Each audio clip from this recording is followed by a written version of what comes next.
welcome to the 48th Annual AAKP National Patient Meeting, Transforming American Kidney Health, Patients Take the Lead. My name is Erin, Kahle, and I am AAKP's Deputy Director. In October of this year, I look forward to celebrating 20 years of working with kidney patients to bring their voices and perspectives to the table when government agencies, industry, and allied partners are working towards improvements in kidney care. I have had the absolute honor of being part of AAKP for over 6 years. And during that time, I've been able to work closely with AAKP's Executive Director and Executive Board leadership to stand up AAKP's Center for Patient Engagement and Advocacy and Center for Patient Research and Education. These centers were founded to serve as a rapid fulfillment hub for requests for kidney patient experts originating from government, academia, medical device manufacturers, and the pharmaceutical industry. Some of these requests include patient representation on technical expert panels, advisory boards, as well as various research and clinical trial initiatives. Since 2020, AAKP has been dedicated to bringing patients a variety of training sessions that provide practical skills they can use to make an impact. And to date, AAKP has over a dozen skills training sessions that support the activities and initiatives under our Center for Patient Engagement and Advocacy and our Center for Patient Research and Education, including those opportunities I just mentioned. Today, it is my pleasure to introduce a new advocacy and engagement training session titled The High Value of Your Lived Experiences: Why Researchers Want and Need Patient Involvement. It's an honor for me to introduce this session, as I have worked closely with our session speakers on 2 clinical trial initiatives in the areas of diabetic and non-diabetic chronic kidney disease. They are joining us today to share their unique perspectives on just how impactful patient insights and lived experiences can be on the development, design, and deployment of research and clinical trials. Our first speaker is Shawn Paladini with Bayer Pharmaceuticals. Shawn has over 25 years of clinical trial management experience in phases 1 through 3 clinical research trials, including over-the-counter consumer care products. His therapeutic areas of study have included neurology, oncology, cardiology, nephrology, dermatology, and more. Shawn was a recent speaker at the National Institutes of Health, National Institute of Diabetes and Digestive and Kidney Diseases workshop on optimizing clinical trials in chronic disease. Shawn, I'm pleased to turn things over to you. I'd like to thank Erin and the AAKP for inviting me to speak at the 48th Annual National Patient Presentation or Patient Meeting. My name is Shawn, and today I'm going to give a little insight into lessons from the industry. First, I'd like to thank you for inviting me to speak to all of you today. I think there's a lot that can be learned and a lot to be considered when conducting clinical trials. I can say that in just the short 20-something years I've been overseeing clinical trials, it's dizzying to think of all the innovations and changes I've seen come and go. I'm going to speak to some key factors that I've learned along the way that can lead to successful clinical trials, some key factors that I feel have proven to be important things to consider, and hopefully give some pointers to think about when prepping for the next clinical trial you may be a part of conducting. And then lastly, I'm going to finish up with a few slides on retention and the importance of the patient-centric mindset. So first, a little bit of background about me. My name is Shawn Paladini. I currently work as a clinical trial manager for Bayer Pharmaceuticals. I have over 25 years of industry experience, the bulk of which has been managing multiple phases of trials in the clinical research arena. I've worked at several different pharma companies along the way, as well as in multiple therapeutic areas of research. So I'd like to start things off with just a couple of facts. Did you know that approximately 80% of all clinical trials conducted fail to meet their enrollment timelines? I can tell you firsthand that this is a very accurate statement. Most trials I've worked on in my career have either not met enrollment or have needed enrollment timelines to be pushed out to allow for additional recruitment efforts. Also, approximately 1/3 of all phase 3 studies terminate due to failed enrollment. So what does this tell us? It tells us there's a lot of room for improvement in how we prep for and conduct clinical trials. Clearly defined study objectives. How well have you thought out your protocol and feasibility? Is there a concise clinical development plan in place? A well thought out clinical development plan and/or study outline that's developed early on in the planning could be a critical first step towards success of the trial and should include information and details on key elements of the protocol, as well as buy-in and input from various scientific experts. Logistical and pragmatic strategies should be considered too. Will utilizing things like a DCT, decentralized trials, help support enrollment and retention? What clinical devices and outcome assessments will be used, and why will you use them? There should be solid rationale for every considered component of a trial, because when the rubber hits the road and that protocol is fire tested in a clinic, the weak links will break. Research questions and endpoints. What is the single most primary objective of the study, and how will the primary endpoint support that objective? It's essential to have well-defined primary outcome measures and secondary endpoints to ensure the focus of your trial and that it'll evaluate and support the efficacy and safety of the investigational product accurately. A robust study design. How well thought out is the design of your study? Does it take into consideration the defined population? Has it been developed in a way that minimizes bias and other confounding factors? Have real-world costs and logistics been considered? Have enrollment projections been made? And what are they based on? Will you have enough time? What if you need more time? What if you need more money? Have you factored in investigator insight? How about expert insight? Do you have a retention plan? Randomized controlled trials are generally considered the gold standard for assessing efficacy, and sample size calculation is a critical step in the study design. Sample size calculations can ensure that the trial is adequately powered, is as cost-effective as it can be, and it's ethically justified. Furthermore, it could enhance the precision and reliability of the study results. Additionally, utilizing factors such as randomization, blinding, and a control group could also enhance the validity of the results. Well thought out and developed inclusion and exclusion criteria. What are the criteria you're focusing on to enroll participants into your trial? In my experience, this is always the first real glimpse into how difficult or easy this study is going to be to conduct.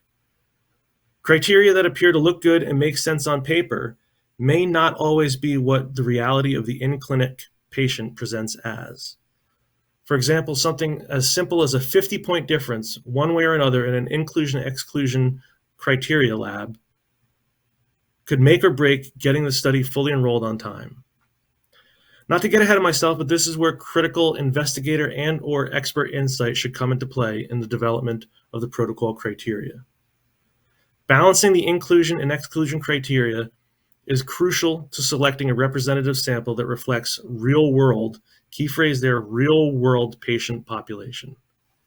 Properly powered statistics. So stats are definitely not my strong point, but I have been around long enough to know that you do not want to go through an entire clinical trial only to end up with a sample size not large enough or powerful enough to give any sort of clinically relevant findings. Again, this is where proper planning upfront is critical. A thorough power analysis during the study design phase should be done to determine the sample size required to detect meaningful differences between the intervention and control groups. For longer-term studies, extra consideration should be given for retention issues and overall potential subject loss. Full adherence to local and country regulations. Patient safety is, and always should be, the utmost importance when conducting any sort of trial involving human participants. Ethical considerations should always be made, and adherence to ethical guidelines and regulatory requirements when conducting clinical trials should be followed. An IRB-approved informed consent from participants should always be collected, and they should always contain elements informing about the protection of their privacy and confidentiality, as well as ensuring the patients of their safety throughout the study. Comprehensive protocol development.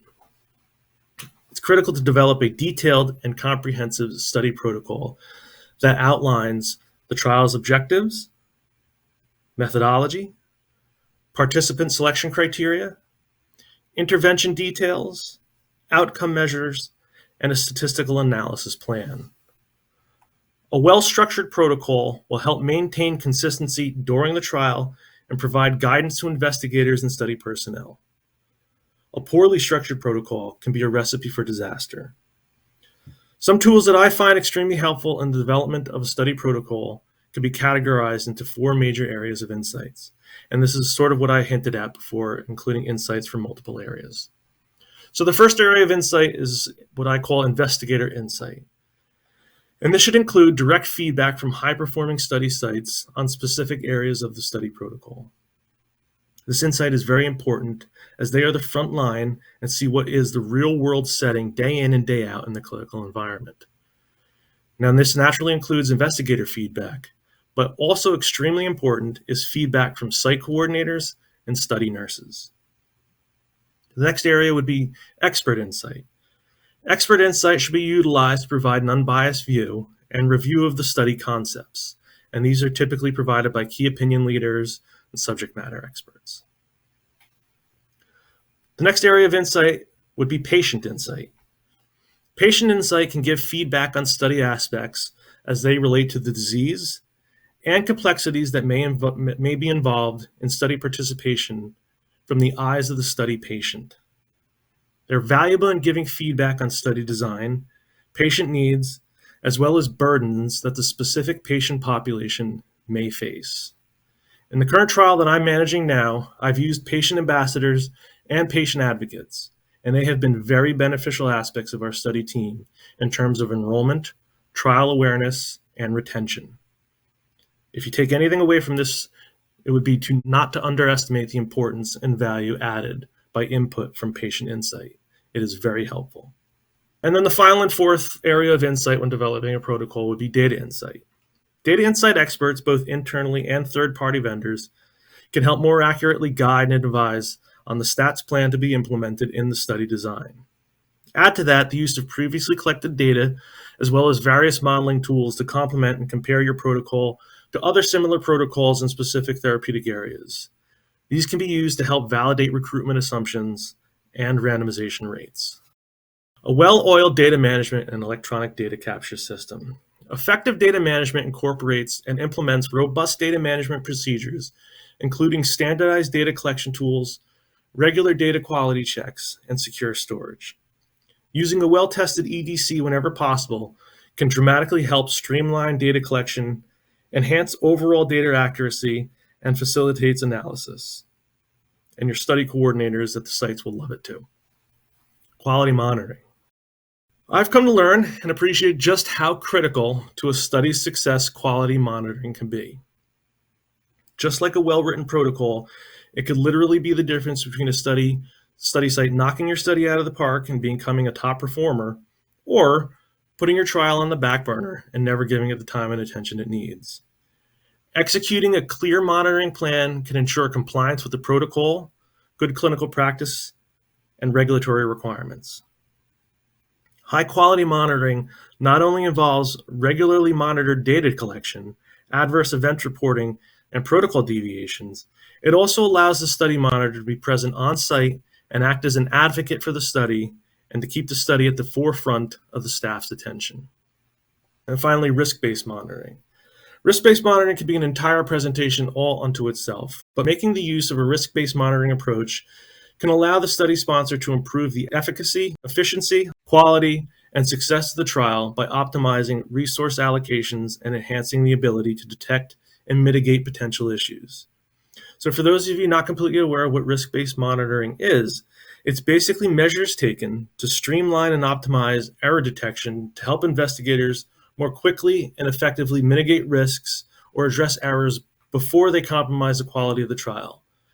Some key components of risk-based monitoring are initial cross-functional risk assessment, ongoing cross-functional risk assessment, identifying quality tolerance limits, identifying key risk indicators, centralized monitoring of aggregated data, monitoring resource optimization, reduced source data verification, and reduced source document review.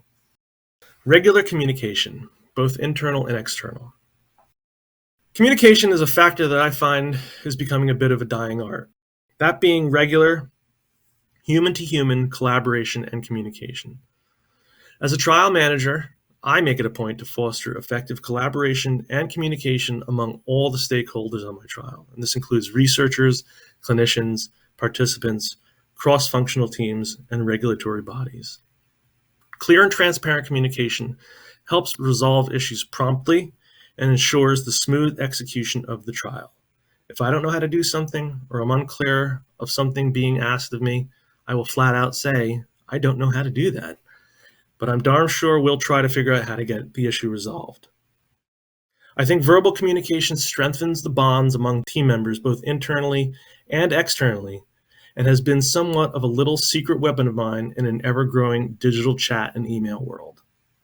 Learning from your mistakes, or learning from previous trials. There's a saying, the definition of insanity is doing the same thing over and over and expecting different results. Well, at Bayer, we have a value that we promote throughout the clinical development group, and that's to steal and share with pride. We learn from our mistakes and try not to repeat what hasn't worked in the past. So review and learn from previous clinical trials in the same or related fields. Understand the challenges faced by similar studies. Identify potential pitfalls and incorporate those lessons learned into your trial design and execution. The flexibility to pivot when needed. Expect the unexpected. More often than not, what can go wrong will, especially if your protocol isn't watertight. Trials may encounter unexpected challenges or need adjustments during the study period. So study teams should always be prepared to adapt and modify the trial design or procedures while maintaining scientific rigor, ensuring participant safety, and adhering to regulatory requirements. And then finally, a quick turnaround of data. Timely data analysis and reporting. Now, this is not necessarily a factor to influence the success and failure of an ongoing trial, but it can set the precedent with sites and PIs for future trial success and participation. You should plan for timely data analysis and reporting of trial results.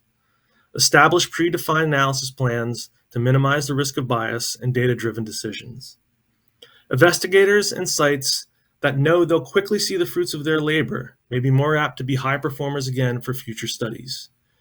Quick turnaround of data is a relationship builder, and their patient population will appreciate it too. Okay, so the first several slides focused on recruitment. Now that you've got a study population, we're going to focus a couple slides here on retention. Adverse events are one of the primary reasons for participant dropout. That's why expected adverse events should be a focus of conversation during the consenting process, and then something that may need to be regularly communicated with participants throughout the trial. Again, nobody likes to be kept in the dark. If a participant knows beforehand what to possibly expect, it may be easier for them to tolerate if and when the situation arises. And if they know the study team is there for them to discuss these events, they may be more apt to remain in the trial for a little bit longer.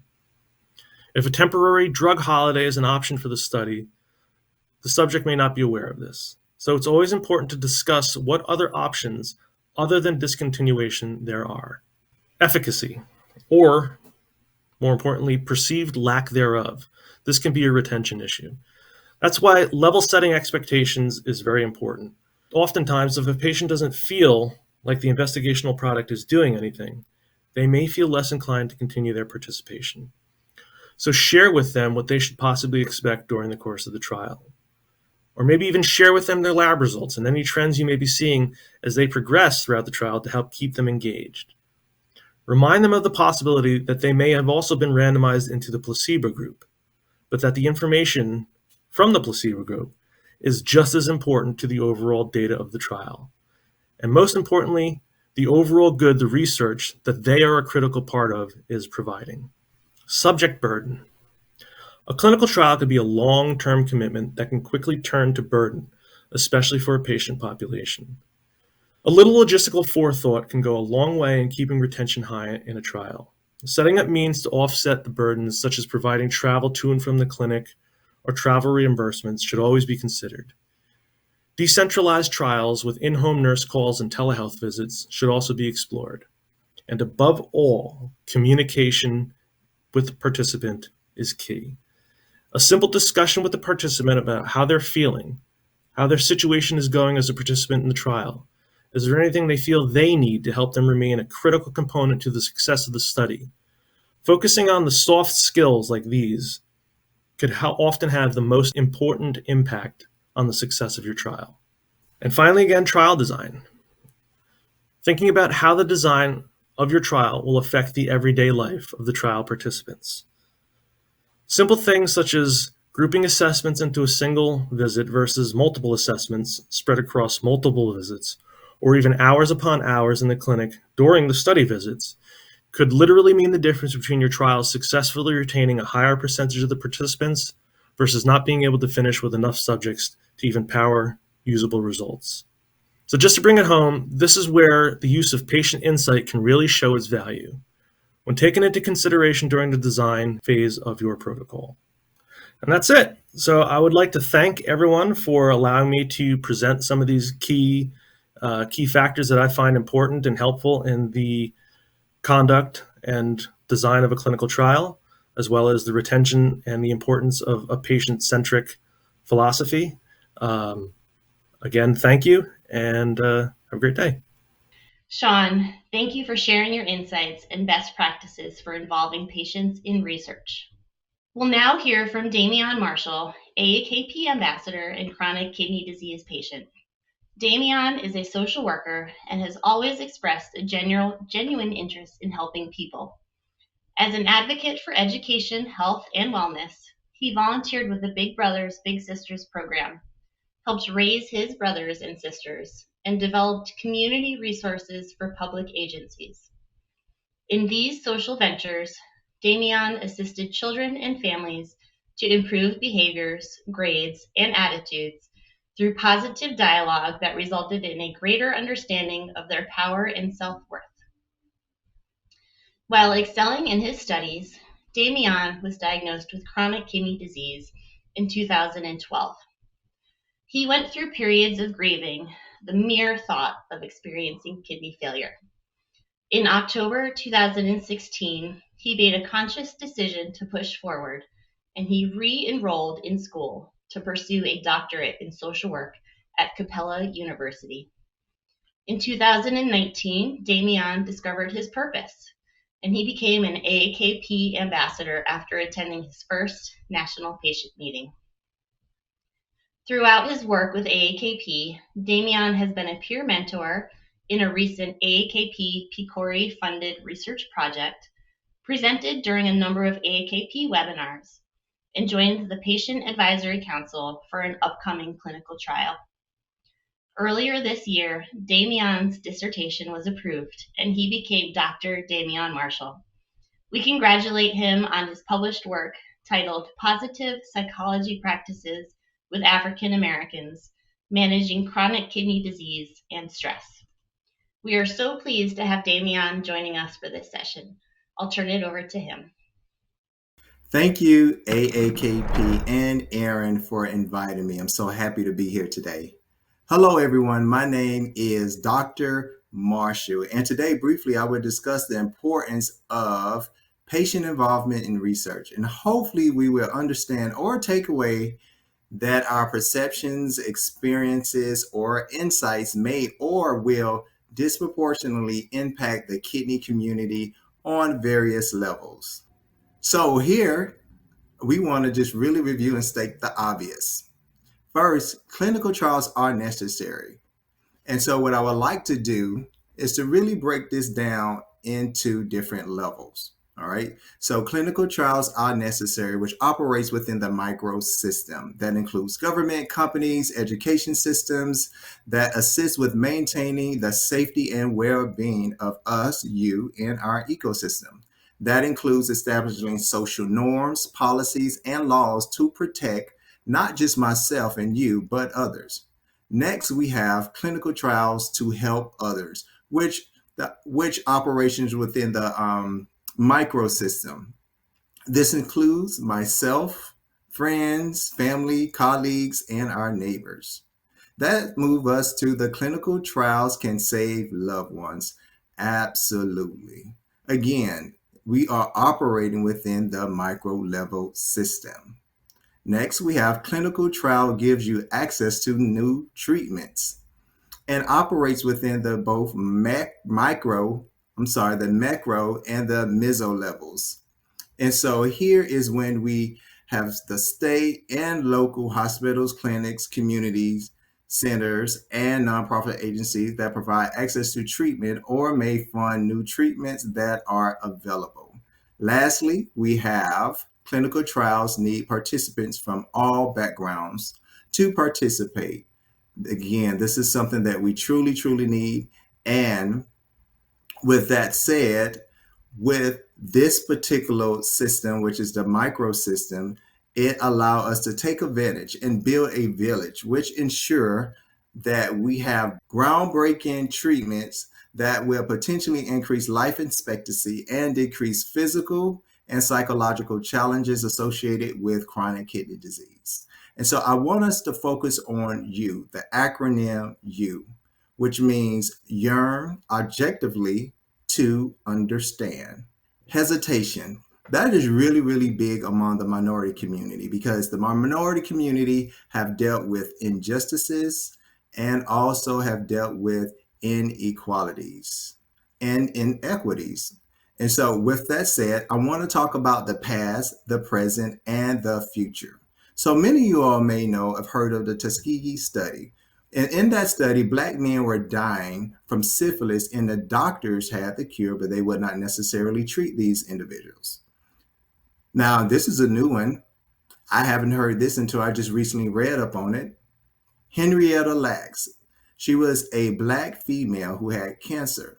And so the scientists and drug companies used her cancer cells for decades without her permission. And we all know, and today, that is unethical. And so this brings us to the present. And so because of what happened in the past, created fear and concerns and lack of trust in the present. This is something a lot of us still dealing with. Because of that, we still have unpleasant and unfriendly encounters with our doctors, other medical professionals, scientists, and various health care companies. But we have something in place to counteract that. We have organizations like AAKP. This organization, and most of you already know, was designed to operate, engage, and advocate with all those previously mentioned systems, the macro, meso, and the micro systems that I just mentioned. And because of that, they focus on the micro level interventions, that is patient advocacy and engagement. And so as we focus on the present and know we have to deal with the past and the new things or new interventions that are more positive, we want to think about our future. And what does the future look like for us? And that future can be very promising. And so something that I applied in order to deal with some of the past and the present was to come up with a concept. And that concept was to divorce your fear and marry the opportunities. Okay, repeat after me. Divorce the fear and marry the opportunities. And that allows us to rebuild, reestablish, rediscover, reconnect, and most importantly, reiterate. So we want to understand that the past, okay, is the past, and we want to make sure we truly understand it so we don't repeat it. And the present, the best thing to do is just really accept what is, right? And the future gives us an opportunity to manage and control our future by making really good decisions. And so something else that I applied was to reflect on me. But right now, I want you to think about you, reflect on you. And so, again, remember I said you stand for yearn, objectively, and understand. And we're going to break this down. So yearn to assess. I want you to assess yourself. Just focus on yourself, your thoughts, your feelings, and your emotions, right? And so all of that oftentimes falls under the subjective part of who you are and what you're doing. And once you deal with that and you get that out and you accept all of that, we have an opportunity to clear our mind and focus on the why. And when we focus on the why, we're able to go to the next step, which is process objectively, right? So objectively instead of subjectively, because subjectively, that's when we get our feelings and emotions all caught up in when we're trying to make a decisions. When we can put that to the side and focus on the objectives, the evidence, the facts, the experiences, it allows us to dig deep. But I don't want you to just to dig deep. I want you to dig even deeper. Okay. Because when you dig even deeper, you learn the essence of you, of who you are. And when you learn the essence of you, you have an opportunity to gain insight, knowledge. And when you have that knowledge, it takes us to the next step, which is it allows you to connect to yourself. And so we're going to connect to understanding who you are. What are your wants? What are your needs? What do you desire? And once you start building that confidence because you have went through these phases, you understand the connections, you're understanding who you are, you understand the journey, you are able to identify and define your purpose here on earth. And so I'm going to reiterate, it is all about you, my friend. It's all about you. We now understand who we are and what we're doing, and we walk in this journey regarding kidney disease, chronic kidney disease. And so now we can walk confidently in purpose, okay? Because we understand, we have identified. And so the beautiful thing about purpose, that purpose helps guide important decisions. Again, we're not operating out of feelings. We're not just operating out of emotions. We have a clear understanding. We have a clear path. And that fosters objective thinking. And when we are able to have objective thinking, we then start changing we then begin changing our perception, how we think, how we behave. We even manage our thought processes a little better. And so we then move into that behavior piece, right? And we understand that behavior influences behaviors, okay? Repeat after me. Behaviors influences behaviors. So other behaviors influence other behaviors. And so when people seeing you walk and talk, because your perception and your mindset have changed around research and being a valuable participant in different types of research, you are then being aware of your attitude and your perception, which increases others to become more involved in that research process. And that's what we would like to see. We want you to be confident that you're making the decisions to participate or increase or influence others to participate, because you may not necessarily qualify for a particular research that may come out. And so when you have an opportunity to be a part of anything, whether it's research or nonprofit, believe it or not, you are in your legacy. How many of us want to build our own legacy? Show of hands. Don't be shy. And so understand that legacies are cyclical, meaning that, it goes over and turns over in a circle around and around over and over again. And when you do that, you are creating a legacy that will live far beyond you. That means that you're connecting to others endlessly, right? Your purpose then becomes bigger than you. It is passed down to generations. Your kids and your grandkids know the investment of made regarding chronic kidney disease in the community, and you then contribute more and more valuable parts of yourself.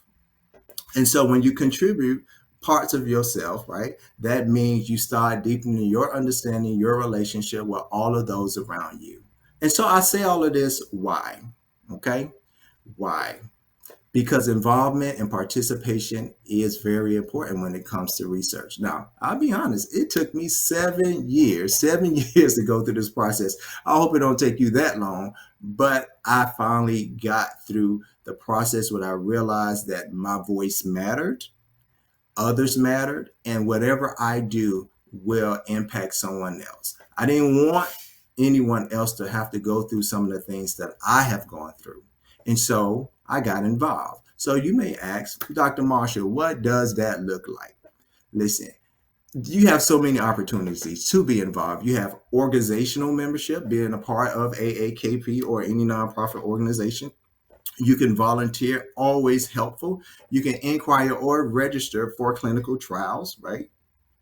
And so, if you don't qualify for a clinical trial, you can always share the information with a friend, a colleague. You can share it with a neighbor, someone that you may know who's a part of the kidney community and may need resources.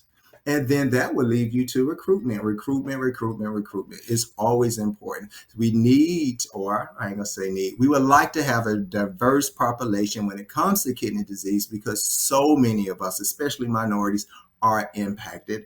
And from my experience, I haven't seen a lot of minorities really kind of step up and invest a little bit more in clinical research. I'm telling you, it changed my life, and I'm sure it will change yours. And one last thing I want to mention is being a part of a panel, okay? And this sometimes can go up to a macro level system because we need laws in order to govern some of the things that we do. But it can operate on a meso and a micro system as well because your voice matters. Okay. At AAKP, we like to say patient's choice, patient voice. Your voice matters when you're able to share your thoughts, your thoughts and your opinions and your experiences with healthcare systems and organizations regarding research. They get a better understanding how to build out that process to make it conducive and to make sure that it is customized to really treat and engage that particular population. Well, I hope you took something away from this presentation. I am Dr. Marshall. It was good to be here, and I want to wish you well. Y'all have a good day. Thank you so much, Dr. Marshall. With that, I again thank Shawn, Paladini, and Dammeon Marshall for their presentations. And thank you to everyone for joining this session.